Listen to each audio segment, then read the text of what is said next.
अस्सलाम वालेकुम। इस्लाम में सिर्फ दो ही ईदें हैं, ईद उल फितर और ईद उल अज़हा। ईद मिलादुन नबी जैसी किसी तीसरी ईद का कोई तस्वुर नहीं है। इस तरह की बहुत सी बातें आप सोशल मीडिया पे सुनते हैं। आइए हम आपको बताते हैं कि सही मसला क्या है।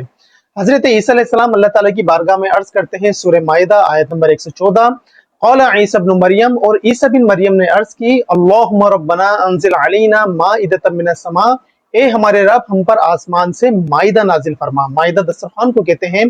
तकून लना ईदन लि अव्वलिना व आखिरिना, ताकि वो दिन हमारे लिए, हमसे अगलों और पिछलों के लिए ईद हो जाए। तकून लना ईदा, ये अल्फाज हैं, ताकि वो हमसे अगलों के लिए और हमसे पिछलों के लिए ईद हो जाए। व आयतम मिन्क, और तेरी तरफ से निशानी।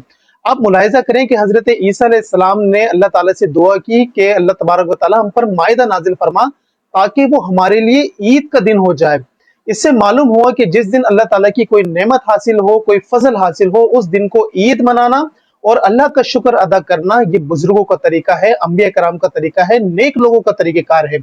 तो ईद मिलादुन नबी को मुलाहिजा करें तो अल्लाह तबारक व तआला की इस उम्मत पर सबसे बड़ी नेमत, सबसे बड़ा इनाम, सबसे बड़ा फजल नबी करीम सल्लल्लाहु अलैहि वसल्लम की तशरीफ आवरी है, उनको मबूस फरमाना है। लिहाजा अगर मुसलमान इस दिन को ईद मनाएं और अल्लाह ताला का शुक्र बजा लाएं तो बिल्कुल भी मुमानियत नहीं है, बल्कि ये दुरुस्त और जायज तरीका है। अब रहा ये मामला कि जो दो ईदें ईद उल फितर और ईद उल अज़हा है, तो वो दोनों ईदें ईद शरई हैं, ईद वाजिब हैं। उस दिन खुशी का इजहार करना वाजिब है।